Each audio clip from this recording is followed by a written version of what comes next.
Assalamualaikum warahmatullahi wabarakatuh. Bismillahirrahmanirrahim. Alhamdulillahi rabbil alamin.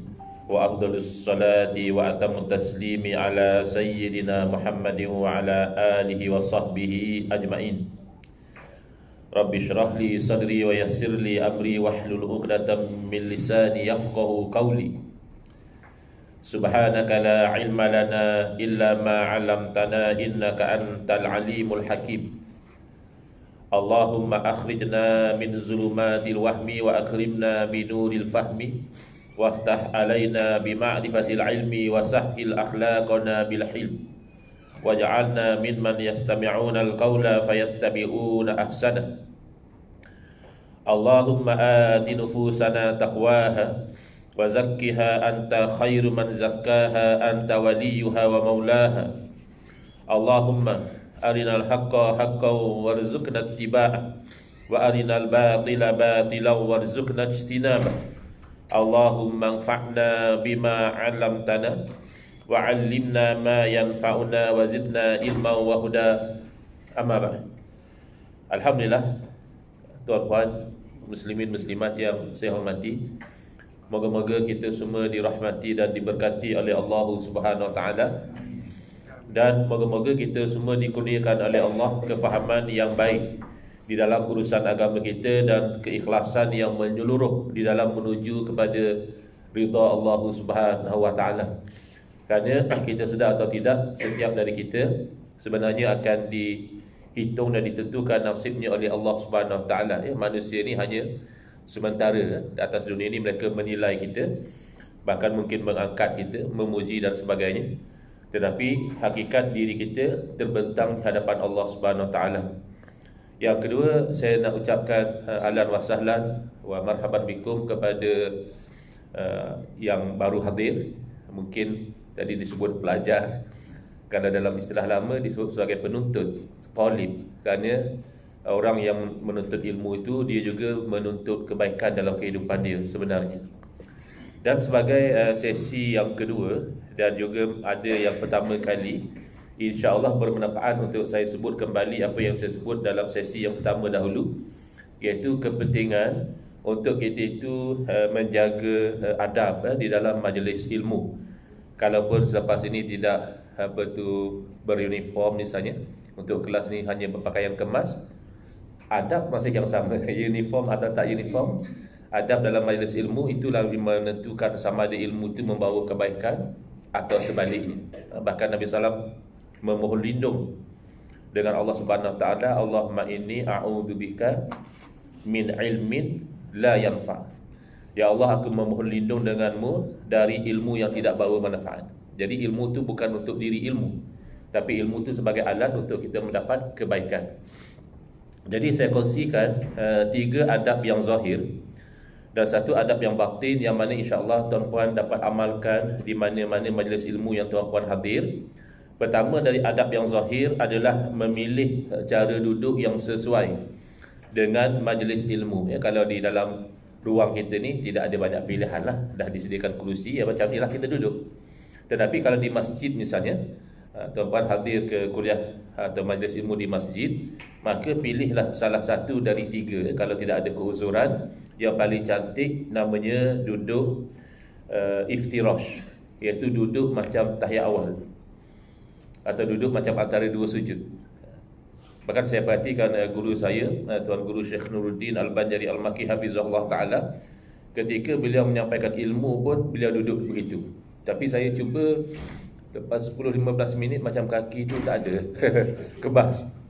Jadi alhamdulillah kita ada pilihan yang kedua, namanya duduk tawarruk, iaitu duduk sebagaimana dalam tahiyat akhir, itu lebih rehat. Dan pilihan yang ketiga disebut dalam bahasa Arab sebagai tarabbu'. Orang Melayu panggil duduk bersila.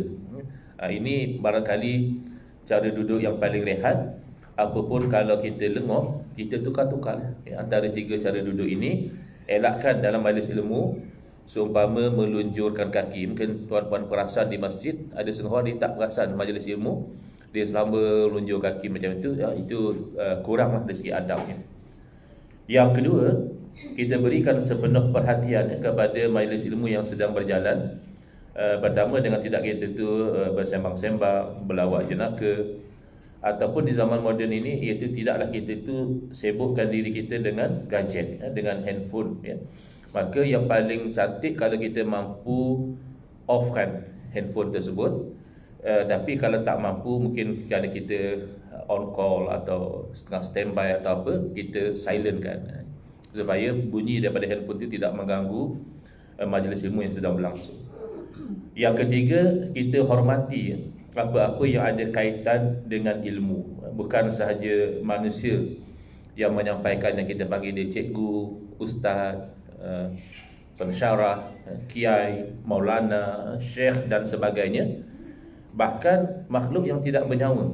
InsyaAllah saya masih berharap penerbit dapat siapkan terbitan baru tu. Sebab kata dia jangka akhir bulan 10. Ini dah tak lama nak berakhir bulan 10, ya. Jadi saya harap by next class sudah masing-masing ada kitab. Maka oleh kerana dalam kitab ni ada terkandung ilmu, lebih lagi kan kitab agama, ada ayat suci Al-Quran, ada hadis-hadis Nabi SAW, maka kitab ini juga kita handle dengan hormat.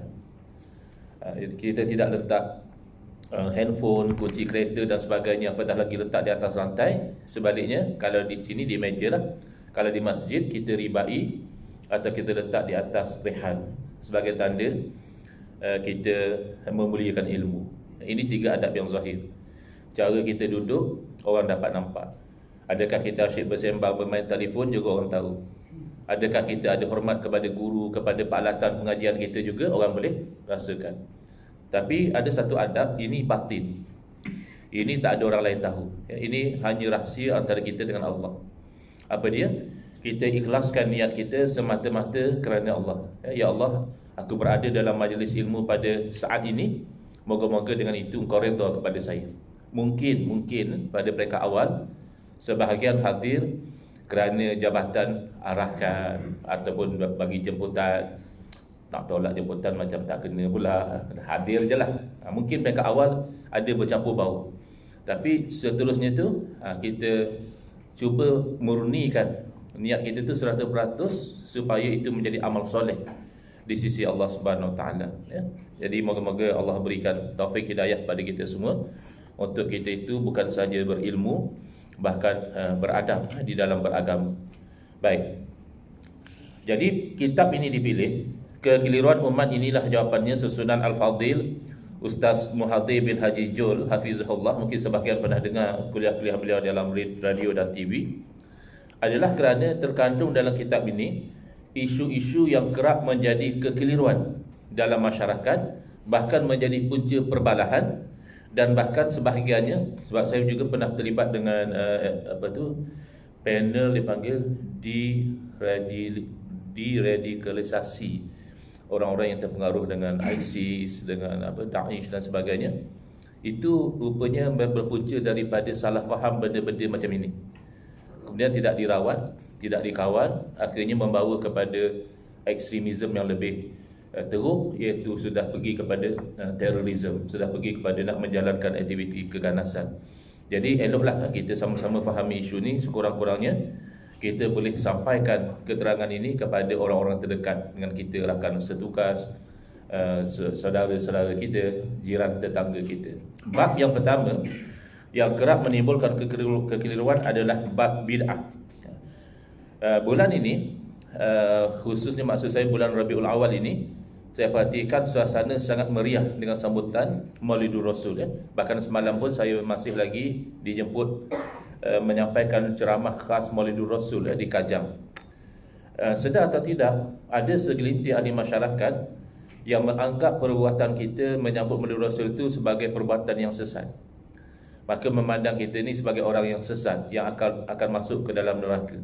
Ini penting untuk kita tahu sebenarnya bid'ah daripada secara ilmiahnya atau apa isu dia. Baik.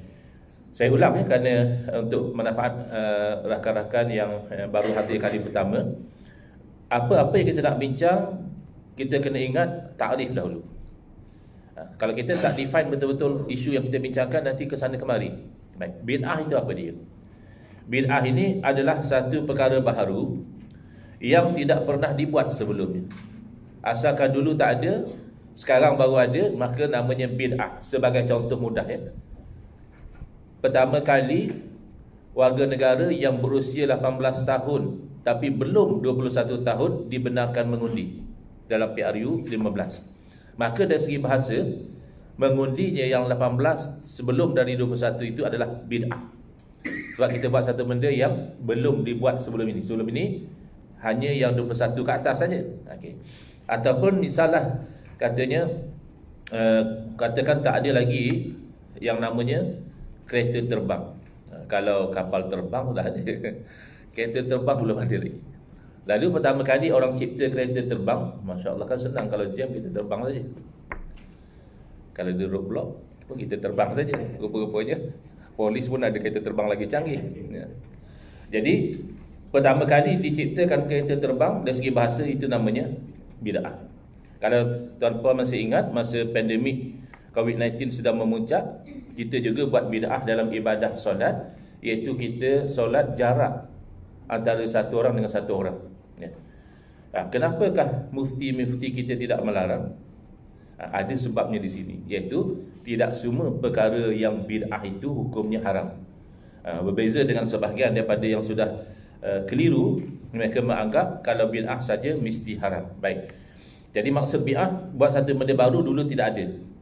Sementara dari segi syarak ada dua pendekatan yang berbeza, satu pendekatan yang umum dan satu lagi pendekatan yang khusus.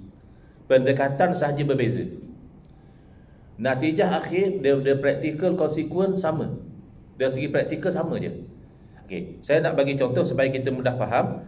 Kita bayangkan dahulu dua orang tokek ladang durian yang mempunyai pendekatan yang berbeza. Tokek A pendekatan dia umum, tokek B pendekatan dia khusus. Maksudnya apa? Tokek A ni bila dia arahkan staf dia, pekerja dia, dia kata kamu pergi ke ladang kutip durian umumnya. Dia bagi satu bakul besar, mana-mana durian yang dia jumpa kat ladang kutip. Tetapi tokek ladang B, dia mengambil pendekatan yang khusus. Dari awal dia telah sediakan dua bakul. Arahan dia kepada pekerja dia, kamu pergi ke ladang, jumpa durian musangking, masukkan dalam bakul ni. Lain daripada musangking, kamu masuk dalam bakul satu lagi ya. Berarti dia sudah kelaskan dari awal lagi. Tapi adakah yang tokek ladang A itu nanti dia dah kumpul semua durian dalam satu bakul, dia akan jual musangking sama dengan durian kampung? Tidak. Kerana musangking lain harga dia, permintaan dia pun lain ya. Maka nanti dia akan dah bawa satu bakul penuh dengan durian tu, nanti masa nak guna, nak jual, dia akan asing-asingkan juga. Sebab tu saya kata practical consequence dia sama, dan natijah akhir dia tak ada beza. Kembali kita bawa kepada masalah bid'ah ni. Ulama yang mengambil pendekatan umum, contohnya satu orang ulama yang digelar dia sebagai Sultanul Ulama. Gelaran beliau adalah sultan kepada para ulama. Beliau mentakrifkan bid'ah ini adalah perbuatan baharu yang tidak ada dilakukan di zaman Nabi sallallahu alaihi wasallam. Kan luas. Banyaklah perbuatan baharu yang tak ada zaman Nabi sallallahu alaihi wasallam. Bahkan sejurus selepas kewafatan Nabi sallallahu alaihi wasallam telah berlaku perkara-perkara baharu. Pelantikan khalifah misalnya. Kemudian di zaman Sayyidina Abu Bakar dikumpulkan Al-Quran dalam satu mushaf, padahal sebelum itu Quran tertulis di sana sini. Di zaman Sayyidina Umar radhiyallahu anhu dikumpulkan orang salat tarawih di belakang satu orang imam. Sebelum daripada itu salat tarawih ni bebas, ada yang sembahyang dengan imam ni, ada yang sembahyang dengan imam lain, ada yang sembahyang seorang-seorang. Di zaman Sayyidina Uthman ditambah azan jemaat. 3 zaman, zaman Nabi sallallahu alaihi wasallam, zaman Sayyidina Umar dan Sayyidina Abu Bakar radhiyallahu anhuma, azan jemaat sekali je. Bila iaitu khatib naik atas mimbar bagi salam, Assalamualaikum warahmatullahi, khatib duduk azan sekali je. Tapi zaman Sayyidina Uthman radhiyallahu anhu, beliau menambah azan sebelum dari itu lagi, dengan tujuan supaya orang tahu waktu Jumaat sudah hampir, jadi mereka tidak tertinggal solat Jumaat. Jadi banyak ya perkara-perkara baru yang berlaku. Untuk ulama pendekatan yang pertama, itu semua dilabelkan bid'ah. Tetapi selepas itu baru mereka asing-asingkan. Yang baharu ni ada tak melanggar hukum. Melanggar hukum namanya bid'ah sayyi'ah, bid'ah buruk. baharu tapi tak melanggar hukum. Itu namanya bid'ah hasanah. Bid'ah yang baik. Kalau ada puan-puan yang nama hasanah, maknanya baik. Ada cerita, wallah alam lah cerita betul ke cerita tu, rekaan. Satu orang poligami, ada 2 isteri. Biasanya kalau ada 2 isteri ni kurang ngap lah, isteri pertama, isteri kedua tu. Tapi ada juga yang okey. Jadi yang ini kira okey sikit lah. Maknanya okey macam mana? Masa sembahyang fardu, dua-dua isteri boleh jadi makmum kepada suami. Cuma sembahyang subuh pagi tu, isteri yang pertama tu lepas sembahyang nampak ceria, isteri yang kedua lepas sembahyang nampak muram. Kenapa? Kerana masa sembahyang subuh kan 2 rakaat, bangkit daripada rakaat, suami sami Allah liman hamidah. Rupanya si pertama nama Hamidah, jadi 2 kali lah Hamidah disebut. Seronok dia, ceria. Suami jeling perasan yang seorang lagi tu tak berapa ceria. Akhirnya ceria juga lepas doa. Sebab masa doa, suami berdoa, Rabbana atina fid dunya hasanah wa fil akhirati hasanah. 2 kali juga nama yang kedua tu hasanah. Cerita dongeng barangkali, wallahu a'lam. Tapi nak ceritanya supaya kita ingat, hasanah tu makna baik. Rabbana atina fid dunya hasanah, wahai Tuhan kami, berilah kami di dunia ini kebaikan. Wa fil akhirati hasanah, akhirat juga kita nak kebaikan. Wa qina azabannar, dan jauhilah kami dari api neraka. Kalau kita tak ada masa nak doa panjang-panjang, insya-Allah doa ini pun sudah memadai. Dan nak apa lagi? Dunia dapat baik, akhirat dapat baik, selamat daripada neraka, mana tempat kita di syurga. Ya, baik.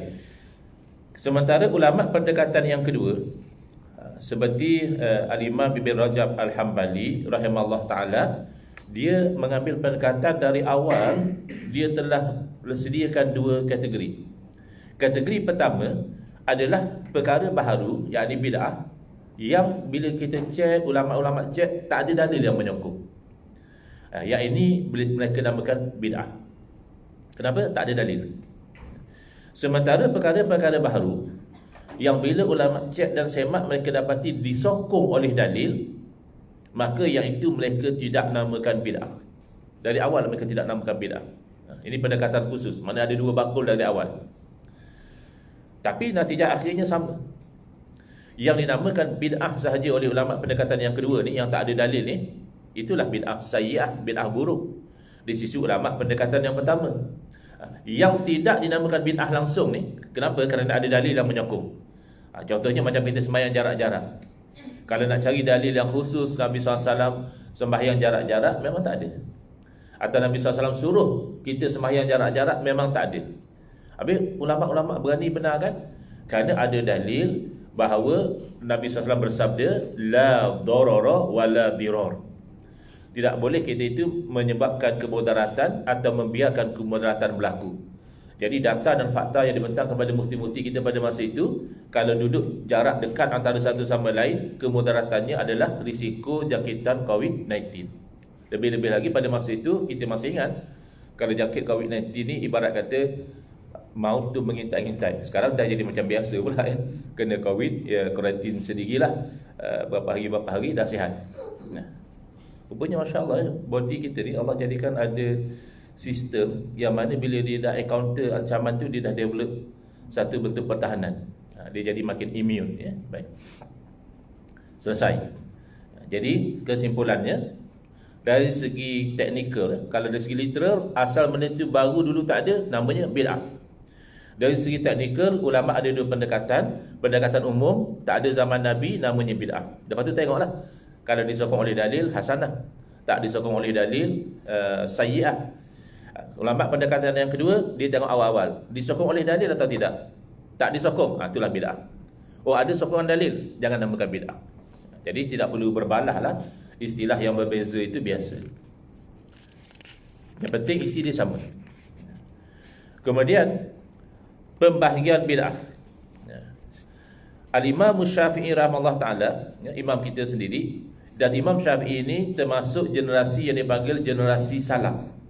Salaf dari segi bahasa makna dahulu, dan salaf juga boleh makna hutang ya. Ada elemen mana kita dulukan duit, nanti dibayar kemudian, hutang. Tapi salaf dari segi istilah merujuk kepada 3 generasi awal umat Islam yang gemilang, ya. The golden generation of Muslim, iaitu sahabat Nabi, murid pada sahabat Nabi disebut tabi'in, dan orang yang belajar dengan murid sahabat Nabi namanya tabi'in. Ini 3 generasi dianggap generasi yang paling cemerlang berdasarkan hadis Nabi, ya, sallallahu alaihi wasallam. Nabi bersabda, khairul quruni qarni, sebaik-baik kurun, sebaik-baik generasi kurun saya. Itu sahabat. Summal lazina yalunahu, kemudian daripada itu yang lepas daripada mereka iaitu tabi'in. Summal lazina yalunahu, kemudian yang lepas daripada itu iaitu tabi'in. Imam Syafi'i termasuk tabi'in, wafat meninggal dunia pada tahun 204 Hijriah, 204, ya. Kita sekarang 1444, ya. Imam Syafi'i meninggal 204, ya. Jadi Imam Syafi'i, Masya Allah, dalam bab bid'ah ni memberi keterangan yang ringkas tapi jelas dan tuntas. 3 poin saja Imam Syafi'i cerita bab bid'ah ini, ya. Poin yang pertama, kalau tuan-tuan nak catatkan, iaitu al-bid'atu bid'atani. Catat terjemahannya, perkara bid'ah, 2 jenis bid'ah. Itu poin yang pertama. Poin yang kedua, mahmudatun wa mazmumah. Terjemahannya terpuji, iaitu yang pertama, dan terkeji. Itu yang kedua, ya. Yang pertama terpuji, makna elok. Yang kedua terkeji, maknanya tidak elok. Poin yang ketiga dan terakhir, fama wafaqas sunnata fahuwa mahmudun wa ma khalafaha fahuwa mazmumun. Makna perkara bid'ah yang selari dengan sunnah. Apa makna selari dengan sunnah? Selari dengan ajaran Nabi sallallahu alaihi wasallam, maka yang sebegitu adalah terpuji. Dan mana perkara bid'ah yang bercanggah dengan sunnah, yakni bercanggah dengan ajaran Nabi sallallahu alaihi wasallam, maka bid'ah itu terkeji. Selesai. Saya ulang, ya. Yang poin yang pertama, perkara bid'ah 2 jenis. Poin yang kedua, jenis yang pertama terpuji, jenis yang kedua terkeji. Poin yang ketiga, yang mana selari dengan ajaran Nabi terpuji, yang mana bercanggah dengan ajaran Nabi terkeji. Selesai. Ada orang kata macam ni, tapi Ustaz, Nabi kata semua bid'ah sesat. Ustaz ni nak ikut Nabi kan ikut Imam Syafi'i? Ada orang macam tu. Jawabnya, pastilah kita ikut Nabi. Tapi soalan sebenar adalah, nak ikut Nabi mengikut kefahaman ulama' atau nak ikut Nabi mengikut kefahaman kamu sendiri? Tentulah kita nak ikut Nabi ikut kefahaman ulama'. Imam Syafi'i ini sangat hampir dengan Nabi SAW. Maknanya guru Imam Syafi'i dengan Nabi itu hanya selang 1 atau 2 generasi saja. Terus sampai pada sahabat murid Nabi. Tentulah kita nak ikut seumpama ini dalam memahami hadis Nabi. Baik. Soalan yang kedua, bid'ah ni kan benda baru. Kata Imam Syafi'i, kalau selari dengan ajaran Nabi terpuji, kalau bercanggah dengan ajaran Nabi terkeji. Macam mana nak tahu selari atau bercanggah? Nabi dah wafat. Kalau Nabi SAW masih hidup, Nabi boleh beritahu, jangan buat macam ni, ini Allah larang. Atau Nabi beritahu, ni bagusnya, Allah, malaikat tulis pahala ni. Sekarang Nabi dah wafat, berlaku benda baru, macam mana nak tahu? Jawabnya, itu adalah tanggungjawab ulama'. Kan dalam hadis Nabi SAW bersabda, al-ulama'u warasatul anbiya. Para ulama' merupakan pewaris kepada para nabi. Banyak mana harta yang ulama' waris? Tak ada. Berarti ulama' mewarisi ilmu daripada para nabi, maka mewarisi tugas para nabi. Macam yang baru ni lah. Bila nak tentukan, boleh ke sembahyang jemaah jarak-jarak macam ni? Ini tak berlaku zaman Nabi. Itu kan ulama' yang kaji. Apa sebab boleh? Sebab nak menolak kemudaratan. Agama kita menuntut supaya kemudaratan itu dielakkan dan sebagainya. Baik. Setakat ini, tuan-puan ada sebarang soalan?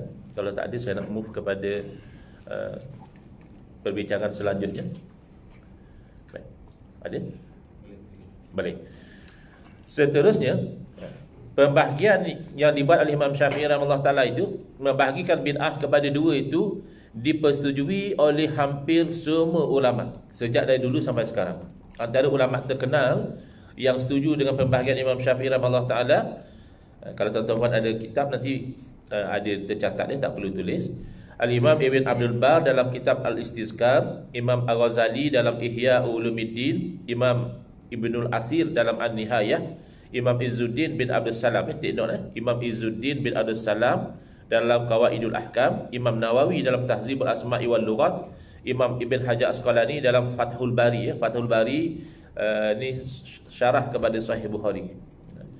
Kan ada Ustaz ahli politik UMNO nama Fathul Bari. Itu mungkin ayahnya ambil sempena nama kitab, Fathul Bari. Kemudian Ibn Hajar Al-Haytami dalam kitab At-Tabyin fi Syarhil Arba'in, dan banyak lagi ulama-ulama yang lain. Kenapa saya kata take note Imam Izzuddin bin Abdul Salam rahimahullah ta'ala? Kerana Imam Izzuddin bin Abdul Salam dalam keadaan beliau setuju dengan pembahagian Imam Syafi'i, bid'ah terbahagi dua, beliau membahagikan bid'ah kepada 5. Dia kadang-kadang kawan-kawan yang anti dengan bid'ah hasanah ni, dia tak setuju adanya bid'ah yang baik. Dia kata, itulah kamu, kan dah susah, kata dia. Kalau ikut macam kami senang, asal bid'ah sesat baka. Tapi tu hari dia semayang jarak-jarak juga. dia sembang je ya. Asal bid'ah sesat, ni kamu dah bagi-bagi kan dah susah. Ada yang kata 2, kemudian khilaf, ada yang kata 5. Sebenarnya pembahagian bid'ah kepada 2 dan 5 bukan khilaf. Ia hanyalah bertanya soalan yang berbeza, tapi benda sama. Saya bagi contoh ya. Kalau saya tanya kepada penganjur kelas kita ni, boleh tak saya dapatkan data yang hadir kelas kita ni dari segi jantina dia, saya nak tahu ya. Maknanya perempuan berapa orang ya, lelaki berapa orang yang hadir ya, saya nak tahu. Jadi tentulah saya akan dapat 2 kategori, satu lelaki, satu perempuan. Dan kebanyakan borang pun dia tulis macam itu kan? Sex, male or female. Tapi kalau dia tulis sex saja, dia tak tulis male or female, kadang-kadang ada orang salah faham. Dia jawab twice a week. Itu seks lain, twice a week. Orang tanya lain, kau jawab lain. Jawablah male ataupun female. Okay? Bukankah ada yang khunsa? Khunsa ni jarang. Oleh itu benda yang jarang ni dianggap macam tak ada. Sebab tu jarang kita jumpa orang lelaki, perempuan, pondan ataupun khunsa. Jarang. Kita hanya jumpa lelaki atau perempuan. Tetapi kalau saya tanya, saya nak tahu yang hadir kelas kita ni, mereka ni berasal dari negeri mana. Memanglah sekarang dah bertugas di KL, tapi tentu mungkin ada orang Kedah, mungkin ada orang Johor, mungkin ada orang Perak, mungkin ada orang mana-mana. Saya just nak tahu. Tiba-tiba saya dapat senarai ada 5 pula kategori. Yang ini dari Kedah, yang ini dari Perak, yang ini dari Johor misalnya. Ada 5 kategori. Adakah orang yang berbeza? Orang yang sama juga. Habis yang ni 2 kategori, ini 5 kategori. Ialah soalan yang berbeza. Soalan pertama, saya nak tahu jantina, lelaki berapa orang, perempuan berapa orang. Of course ada 2 kategori saja, lelaki, perempuan. Soalan yang kedua, saya nak tahu negeri asal. Tiba-tiba kebetulan yang datang ni ada 5 negeri. Jadi 5 kumpulan, tapi orang-orang yang sama. Ini yang berlaku. Imam Syafi'i rahimahullah ta'ala ketika membahagikan bid'ah kepada 2, soalan beliau, bid'ah ni, baharu ni, selari ke bercanggah dengan ajaran Nabi? So ada 2 je lah. Satu selari, satu bercanggah. Yang selari Imam Syafi'i istilahkan terpuji, yang bercanggah Imam Syafi'i istilahkan terkeji. Tapi Imam Izzuddin bin Abdul Salam rahimahullah ta'ala, yang beliau setuju dengan Imam Syafi'i, beliau tanya soalan lain. Apa soalan beliau tanya? Apa hukum bid'ah? Penting tuan-tuan ingat, bid'ah bukan hukum. Ada orang bila kita tanya dia, Ustaz apa hukum begini-gini? Bid'ah kata dia. Tuan-tuan masih ada hak untuk bertunggu jawapan seterusnya. Kenapa? Kerana bid'ah itu bukan hukum. Kita tanya hukum, Ustaz apa hukum sambut maulid? Bid'ah dia kata. Kita kebir-kebir lagi. Saya tak jawab, belum. Ustaz belum jawab, saya tanya hukum. Bid'ah tu saya tahu. Memang zaman Nabi tak ada sambutan maulid macam kita buat ni. Itu saya dah tahu. Saya nak tahu hukum. Haram ke? Wajib ke? Sunat ke? Itu namanya hukum. Maka hukum syarak yang bersangkutan dengan orang mukallaf, orang tak mukallaf, perbuatan dia tak ada hukum. Bahkan dalam undang-undang civil pun, undang-undang jenayah civil pun, kalau sesuatu jenayah dilakukan, kemudian peguam dia bawa defense insanity. Dia kata anak guam dia ni ketika melakukan perbuatan tersebut, dia tak tahu nature perbuatan dia itu, dia gila. Maka kalau terbukti mahkamah akan lepaskan dia dari tuduhan, tetapi akan arahkan supaya dia ni dirawat di mana-mana pusat rawatan. Dalam hukum Islam juga sama ya. Orang yang tak mau mukallaf, perbuatan dia tak ada hukum. Ustaz, apa hukum orang gila buat macam ni je tak ada hukum? Apa hukum kanak-kanak tak ada hukum? Tapi walaupun tak ada hukum, bukanlah berarti kita boleh biarkan saja dia buat benda-benda yang memudaratkan. Kalau orang gila tu yang jenis agresif, kalau dia biarkan dia rosakkan harta benda atau dia mengancam nyawa orang lain, dia perlu disimpan di hospital, rawatan sakit jiwa ke atau apa. Tapi nisbah pada diri dia, hatta kalau dia bunuh orang ataupun dia buat apa sekalipun, tak ada hukum. Hukum hanya orang mukallaf. Sebab tu orang tanya, ya, bolehkah kalau saya tak mau sembahyang? Bolehlah, jadi gila lah dulu. tak wajib lah kamu sembahyang, ya. Atau jadi perempuan ada masa-masa dia tak wajib sembahyang, bahkan haram sembahyang. Tapi kalau kamu masih seorang lelaki yang waras, malulah kalau tak sembahyang. Jadi sama taraf macam orang gila atau orang perempuan yang sedang dalam keadaan haid. Baik. Jadi hukum ini yang Allah perintahkan kepada orang mukallaf ada 5. Okay. Kalau kita nak bahagikan secara besar dahulu, ada yang jenis dituntut, ada yang jenis diberi pilihan. Ada 2. Satu ada tuntutan, satu tu terpulang. 2 ya. Yang ada tuntutan tu kita boleh bagi 2 pula. Okay. Kalau nak buat orang panggil apa? Perteminda ya. Mind mapping. Okay. Daripada awal tulis di situ hukum. Okay. Pecah 2. Satu tuntutan, satu pilihan. Yang tuntutan tu pecah 2. Tuntut buat, tuntut tinggal. Tuntut buat ni mana suruh, dalam braket suruh. Tuntut tinggal dalam braket larang. Baik. Yang suruh itu pula boleh pecah 2. Okay. Dituntut buat, yakni disuruh secara suruhan yang pasti, tak ada pilihan. Tak ada pilihan tu maknanya apa? Buat dapat pahala, tak buat berdosa. Itu namanya wajib. Okay. Yang jenis kedua tu dituntut buat, yakni disuruh buat, tapi tuntutan tu tak pasti, makna masih ada kelonggaran. Buat dapat pahala, tak buat tak berdosa. Itu yang kita sebut sunat. Dalam bahasa Arab mustahab, digalakkan. Yang sebelah sini pula tuntut tinggal, makna larang, jangan buat. Pun ada 2 level. Satu level yang putus, makna tak ada pilihan. Kalau kamu buat juga berdosa. Itu namanya haram. Satu lagi tu walaupun disuruh tinggal, makna jangan buat, tapi masih ada kelonggaran. Maksudnya apa? Kalau buat tak berdosa, tapi kalau tinggal dapat pahala. Itu namanya makruh. Ya, wajib, sunat ataupun mustahab, haram, makruh. Tinggal satu lagi hukum, namanya mubah, harus, terpulang. Macam makan. Kamu nak makan apa? Roti canai? Boleh. Nasi lemak? Boleh. Pilihlah. Tak ada misalnya bermula memakan nasi lemak itu lebih afdal daripada roti canai, itu tak ada. Masing-masing punya pilihan lah. Tapi dia boleh berubah juga hukum dia. Boleh berubah hukumnya, misalnya kalau makan babi, ya haram. Tapi kalau dalam keadaan orang tu misalnya tersesat dalam hutan, dah kebuluran, kalau tak makan boleh mati, yang ada hanya babi, ya makan. Tapi jangan pula sampai tersandok makan. Itu kan sekadar nak selamat nyawa. Agak-agak macam mana boleh selamatkan nyawa, banyak itulah makan. Lebih pada itu dia kembali pada hukum asal, iaitu haram. Ataupun makan nasi lemak tapi siang bulan Ramadan, haram juga. Jadi asal hukumnya harus. Baik. Jadi bila perkara baharu, bila perkara bid'ah ini ditimbang atas neraca hukum, maka dia akan jatuh pada salah satu. Kalau wajib, namanya bid'ah wajibah. Kalau sunat, bid'ah mustahabbah. Kalau harus, bid'ah mubahah. Kalau makruh, bid'ah makruhah. Kalau haram, bid'ah muharramah. Kita dalam kitab nanti ada dia bagikan contoh-contoh sekali ya. Baik. Jadi sekarang ni kena catat dululah ya, sebab belum ada kitab. Kalau ada kitab nanti pun catat juga ya, tambahan-tambahan itu. Biar macam kalau boleh ya, kitab kita mengaji ni comot dengan catatan-catatan. Kalau kitab kita beli clean sampai habis mengaji tu, maknanya kita tak fully utilize ya. Ada setengah tok guru kata biar kitab kita tu berjanggut. Dia berjanggut sana janggut sini ya, maknanya kita tu fokus dan mencatat. Baik. Bila ditimbang atas neraca hukum yang 5, jatuh atas timbangan wajib dipanggil bid'ah yang wajib. Mana contoh bid'ah yang wajib?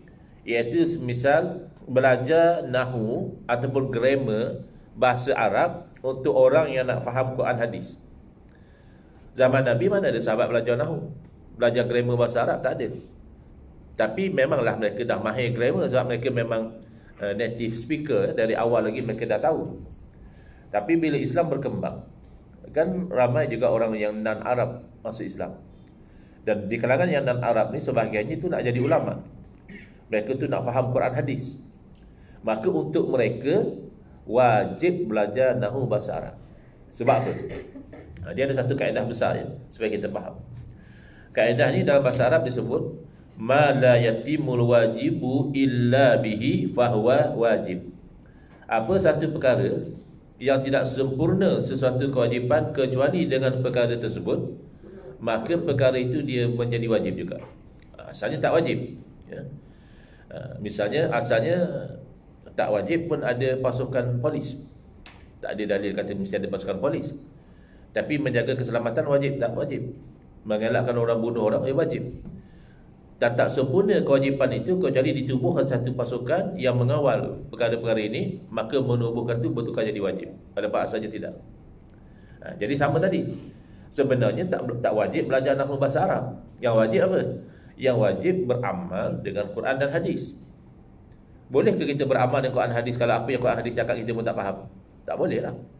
Kadang-kadang bila kita keluar negara, ke negara yang bahasanya itu kita tak faham dan dia pula tak pandai cakap orang putih, kita pun tak pandai cakap bahasa dia. Kadang-kadang bila kita sampai ke airport, pegawai immigration dia bagi arahan dalam bahasa dia. Kita bukan tak nak ikut, tapi aku tak faham kau suruh apa. Kita tanya, what do you want me to do? Dia tak faham pula kita cakap orang putih.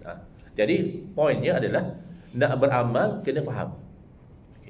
Dan tak boleh faham Quran hadis dengan kefahaman yang tepat kecuali orang tu mahir grammar bahasa Arab. Makanya belajar grammar bahasa Arab ni menjadi wajib untuk orang yang nak gali hukum daripada Quran dan hadis. Untuk kita yang tak buat kerja tu tak wajib lah. Kalau tak jenuh dah, berdosa lah kita semua tak belajar nahwu. Tak belajar fa'il, maf'ul, tak belajar apa semua, tak ada. Untuk yang nak faham Quran dan hadis saja wajib belajar nahwu. Jadi belajar nahwu ni bid'ah tapi hukumnya wajib. Saya bagi contoh yang lain. Bid'ah yang boleh jadi wajib, iaitu bid'ah menetapkan harga ceiling bagi barang-barang yang dijual. Dipanggil apa? Maximum price ya. Mana kalau peniaga jual lebih pada harga tu, diketahui oleh pihak berkuasa, dia boleh denda.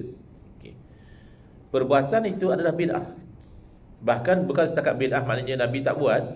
Nabi SAW pernah diminta supaya buat dan bagi dia tak nak buat.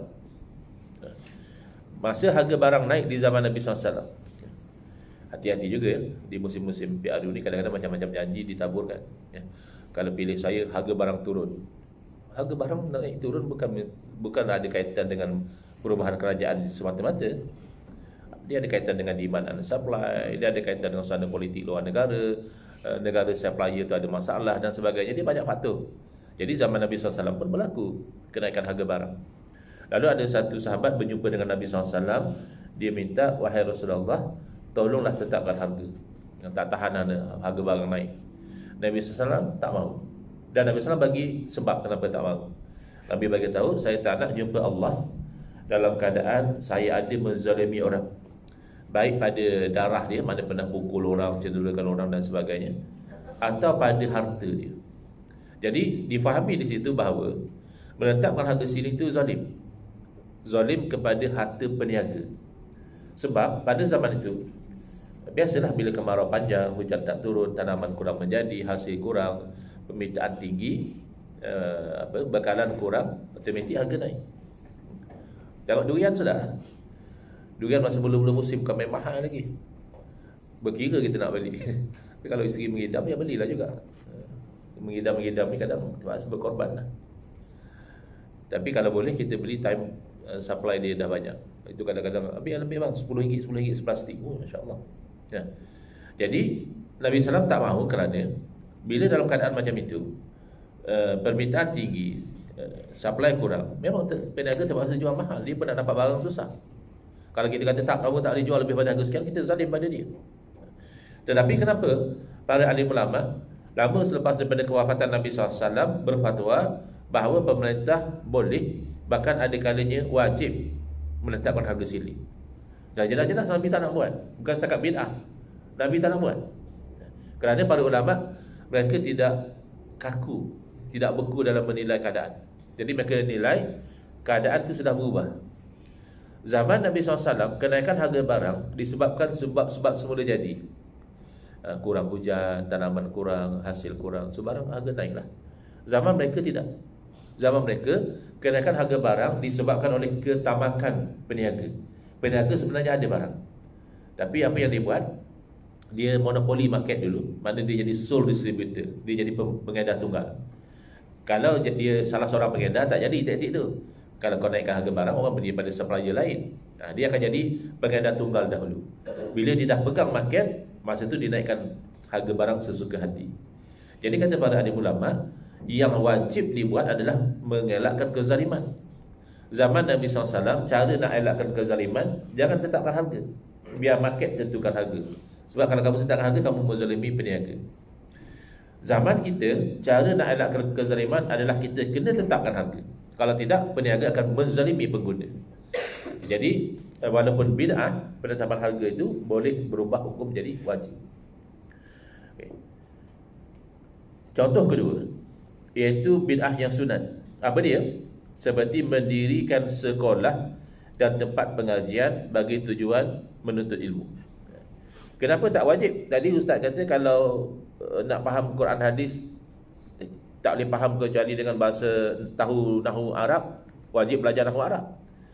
Kan kita nak menuntut ilmu kena ada sekolah, kena ada tempat pengajian. Kenapa hanya sunat je tak jadi wajib? Jawapannya kerana sekolah dan tempat pengajian ini hanyalah salah satu cara. Orang boleh dapat ilmu juga tanpa pergi sekolah. Saya masih ingat ketika saya bersekolah di Perak, bila kita pergi dengan kuliah di masjid, orang-orang tua ni bawa kitab ke masjid. Jadi lama-kelamaan ada yang jadi alim. Jadi tak mestinya di sekolah. Di masjid boleh menuntut ilmu, di rumah tok guru boleh menuntut ilmu. Jadi oleh kerana sekolah dan juga tempat pengajian ini hanya salah satu daripada jalan, maka hukumnya sunat. Contoh bid'ah yang harus: bersalam selepas solat subuh dan selepas solat asar. Kenapa Ustaz Mahdi letak solat subuh, solat asar? Kerana ini pernah ditanya kepada Imam Nawawi satu masa dulu. Kalau zaman kita, tak perlu nak sebut solat subuh, solat asar. Kenapa? Sebab kita solat apa pun kita bersalam. Pasal tak? Pas solat zuhur kita salam, pas solat isyak pun kita salam. Tapi zaman Imam Nawawi, orang hanya bersalam lepas solat subuh dan lepas solat asar. Kemungkinan kerana dua waktu ni tak ada solat sunat ba'diyah. Kalau solat zuhur kan ada ba'diyah, maghrib ada ba'diyah, isyak ada ba'diyah. Oleh kerana dua waktu ni tak ada ba'diyah, mereka ada waktu lapang, mereka bersalam-salaman. Dan orang tanya Imam Nawawi, apa hukum bersalam lepas solat subuh dan asar ni? Jawab Imam Nawawi rahimahullah ta'ala, ini tidak dilakukan oleh salafus soleh. Pada benda ni bid'ah. Bersalam lepas solat ni benda baru. Zaman sahabat dulu sahabat tak buat. Tapi Imam Nawawi orang alim. Imam Nawawi tahu bid'ah bukan hukum. Masyarakat tanya hukum, maka nak tetapkan hukum kena tengok dalil. Bukan ni baru, tak ada zaman Nabi, haram, tak ada. Tengok dalil. Jadi Imam Nawawi ni ulama besar. Dalam dada beliau ada ratusan ribu hadis. Dalam dada, bukan dalam buku. Kemudian Quran memang confirm hafal lah. Ilmu dan sebagainya ada banyak dalam dada beliau. Beliau tak jumpa dalil yang mana secara khusus Nabi suruh bersalam lepas solat. Kalau suruh bersalam secara umum ada. Jadi kalaulah ada suruhan, katalah ada Nabi suruh kamu lepas sembahyang jemaah hendaklah kamu bersalam-salaman, maka mungkin hukumnya wajib ataupun sunat. Tapi tak ada. Imam Nawawi cari, tak ada juga dalil Nabi melarang. Kalaulah ada dalil Nabi melarang, katalah Nabi SAW bersabda, kamu kalau berjumpa dengan rakan-rakan kamu hendaklah kamu bersalam-salaman, kecuali lepas solat jangan salam. Misalnya lah kalau ada. Maka bersalam itu boleh jadi haram ataupun makruh. Kenapa? Sebab Nabi larang. Larang ni asalnya dia agak haram lah, tapi kadang-kadang jadi makruh. Boleh jadi juga larangan untuk makruh. Tak ada. Bila tak ada dalil yang menyuruh, ternafilah wajib dan sunat. Bila tak ada dalil yang melarang, ternafilah haram dan makruh. Maka tinggal tersisa satu lagi hukum, namanya harus, mubah. Maka Imam Nawawi berfatwa bersalam-salaman selepas daripada solat ini adalah bid'ah yang harus. Baik. Yang Imam Nawawi kata bid'ah yang harus, kalau orang itu sebelum solat dah berjumpa, mungkin datang awal, dah menyembang dah pun, tapi oleh kerana dah terbiasa, lepas solat salam lagi, yang tu yang harus. Tapi kalau memang masuk-masuk tak jumpa lagi, ya, terus sembahyang, lepas sembahyang jumpa kawan, itu bid'ah yang sunat. Kerana memang kita disunatkan bersalam ketika berjumpa dengan saudara-saudara kita. Baik. Selesai ya, bid'ah yang harus. Contoh lagi bid'ah yang harus, iaitu melapangkan urusan makan, minum, pakaian dan tempat tinggal. Zaman Nabi SAW, makanan ni urusannya sempit. Kita tahu kan Nabi SAW ada hari-hari makan, ada hari tak makan. Bahkan ada hari-hari Nabi SAW terpaksa ikat batu di perut, supaya rasa lapar tu tidak begitu mencengkam. Sebab bila ketat ni kurang sikit lapar. Kita, apa beza cara makan Nabi dengan cara makan kita? Setengah orang kata hanya beza ayat je Ustaz. Oh, beza ayat macam mana? Nabi makan sikit-sikit, kita sikit-sikit makan. Kan macam tu beza ayat. Beza susunan ayat tu punya beza besar. Makan sikit-sikit dengan sikit-sikit makan tu lain. Habis berdosa lah kita. Kita buat benda yang Nabi tak buat. Ya, kita pagi ada breakfast, kemudian ada snack, ada lunch, ada minum petang, ada dinner, ada supper. Orang Jawa kata apa? Mentong. Ada mentong. Ya. Oh, ini bid'ah betul. Haram lah kita. Tidak. Ini termasuk bid'ah yang harus. Pakaian pun macam tu. Jangan kata orang perempuan. Orang perempuan yang saya faham lah ya, dia pilih pakaian dengan mata. Maksud apa maksud pilih pakaian dengan mata? Kalau dia tengok pakaian ni dah pakai kata minggu lepas, dia tak pakai. Dia kena pakai yang kata recycle balik pun dalam tempoh 2 minggu baru pakai balik. Dia tengok dengan mata. Dan dia tengok matching ke tak matching. Yalah. Kan Pak ni kata matching pula dengan tudung, dengan handbag, dengan kasut. Lelaki pilih pakaian dengan hidung. Dia ambil, boleh pakai lagi. Dia ambil rasa macam pening ni lah. Tak boleh pakai. Yang gelak ni itulah amalan dia. Kita mudah ya, orang lelaki ni saya masih okey bau dia, kita boleh pakai lagi. Zaman Nabi SAW, pakaian ni tak mewah. Bahkan ada setengah orang lepas sembahyang dia terpaksa bergegah balik. Bila orang tanya kenapa, kamu tak tunggu wirid dulu ke apa ke? Orang rumah nak sembahyang, Satu pakaian di-share oleh 2 orang. Mana kalau suami tak balik, orang rumah nak tutup aurat, tak ada baju. Maka kita ni bermewah dengan baju, ya, paling tidak ada 2 helai baju untuk 7 hari, ya, 14 helai. Bapak saya tak nak tanya lah, soal pun ada isteri juga. Kadang bila dia pakai pun tak tahu penuh, ya. Maka banyak baju ni bid'ah. Adakah haram? Tidak. Ia bid'ah yang harus. Kerana tidak dilarang. Dalam agama kita makan banyak, kita pakaian kita banyak, tidak dilarang. Cuma kalau standard orang tasawuf, dia nak zuhud lah. Dia tak maulah makan banyak, nanti malah nak ibadah. Dia tak maulah pakaian itu sampai membazir, baik dia sedekah pada orang. Itu soal lain. Soal hukum harus, boleh. Tempat tinggal lagi lah. Tempat tinggal kita paling tidak 2 bilik, 3 bilik, itu paling common lah tu. Yang 5 bilik, yang 6 bilik, bathroom attached itu. Ada pula yang ada swimming pool, ada gym lagi, Masya Allah. Ada lift. Ada rumah-rumah sekarang ada lift. Itu bid'ah. Zaman Nabi SAW rumah sempit je. Sempit macam mana? Sekira-kira Nabi SAW salat tahajud, bila Nabi nak sujud, Nabi terpaksa sentuh sikit kaki Sayyidina Aisyah pun bengkokkan kaki, Nabi boleh sujud. Bila Nabi bangkit, Sayyidina Aisyah barulah lunjurkan balik. Sempit. Makam Nabi SAW, makam Nabi di Masjid Nabawi, itulah rumah Nabi dengan Sayyidina Aisyah. Kecil je. Habis kita rumah besar ni, berdosa lah, tak ada. Ini bid'ah yang harus. Bid'ah yang makruh, maknanya kalau kita tak buat lagi elok. Tapi banyak yang buat. Apa dia? Menghiasi masjid dengan ukiran. Masjid zaman Nabi, mana ada ukir-ukir? Masjid zaman Nabi ni, ni kawasan masjid. Jadi masuk situ, itu masjid. Kapet apa pun tak ada. Sembahyang atas tanah je. Ya. Zaman kita dah lah, kita letak dinding dan sebagainya, okey lagi. Tak nak bagi binatang apa masuk, ya. Yang kita ukir tu apa faedah dia? Buat bunga, buat apa faedah?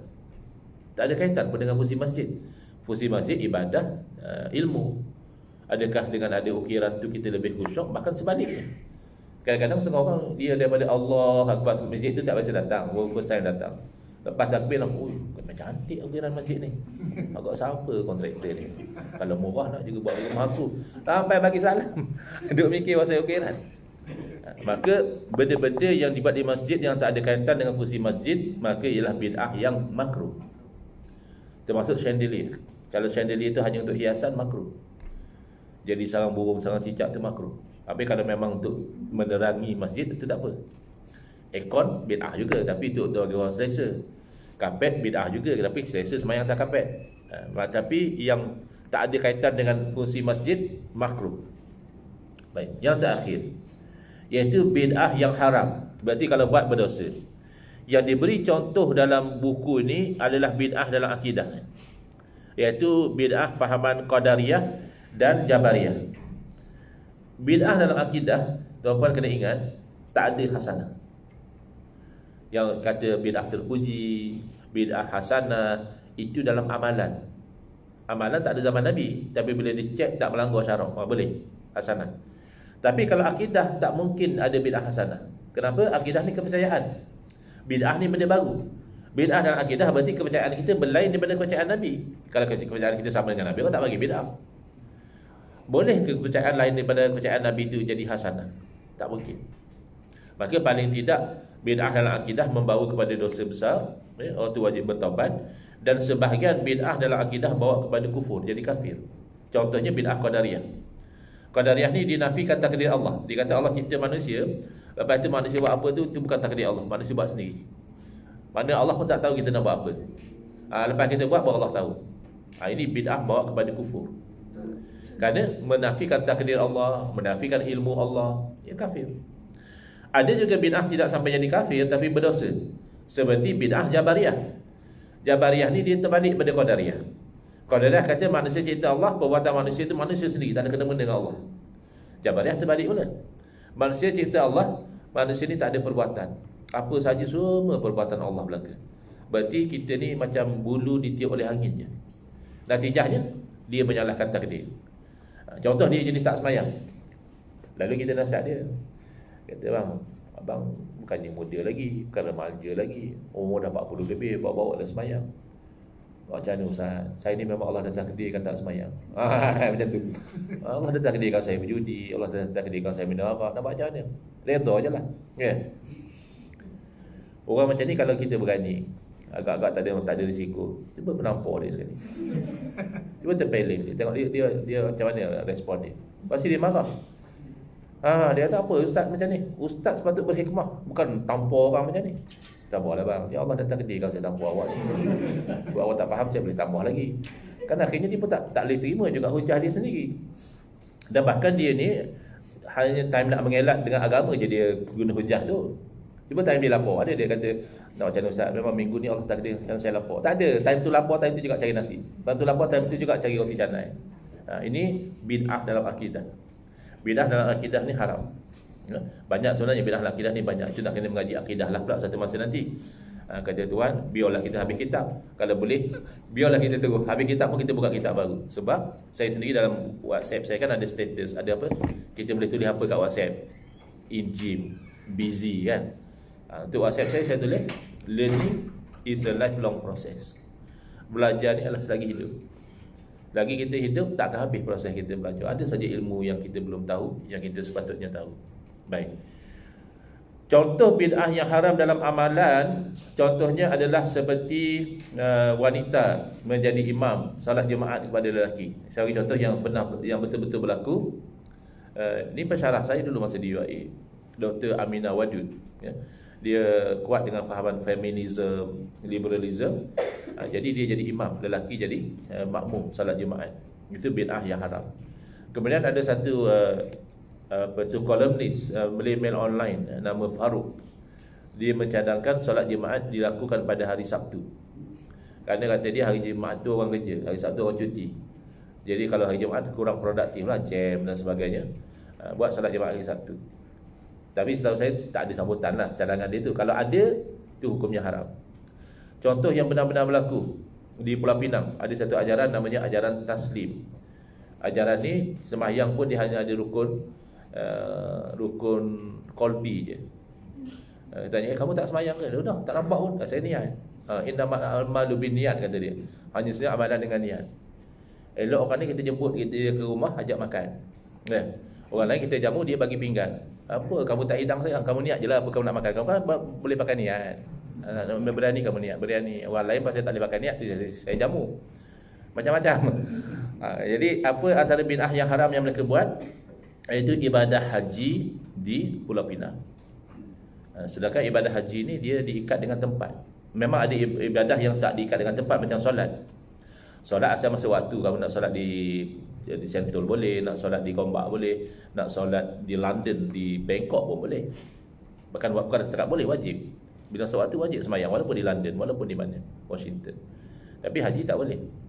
Jangan kata haji di Pulau Pinang, haji di Madinah misalnya. Ada kata saya nak buat haji di Madinah, tak boleh. Itu bid'ah yang haram. Jadi saya ingat dengan keterangan ini dan contoh-contoh tu dah jelas apabila ulama bagi bid'ah pada 5, ialah melihat kepada hukum bid'ah itu. Wallahu a'lam. Nanti insya-Allah dalam kuliah kita yang akan datang, di muka surat 9, dan saya harap pada masa itu tuan-tuan dah ada kitabnya. Kita nak lihat dalil pula. Sebab ada kawan-kawan kita kata mana ada ni bid'ah hasanah. Dalil ada dalam Quran, dalil ada dalam hadis, dalil ada dalam perkataan sahabat Nabi menunjukkan bahawa ada bid'ah, perkara baru yang hasanah, yakni baik. Kalau tak ada soalan, boleh saya tutup setakat ini. Baik. Bismillahirrahmanirrahim. Alhamdulillahirabbil alamin, wassalatu wassalamu ala asyrafil anbiya'i wal mursalin wa ala alihi washabbihi ajmain. Allahumma shrah sudurana wa ahsin akhlaqana wa azim ujurana wa nawwir qulubana bi nuri hidayatika kama natarda bi nuri syamsika abadan abada bi rahmatika ya arhamar rahimin. Walhamdulillahirabbil alamin. Amin ya rabbal alamin wal afu minkum.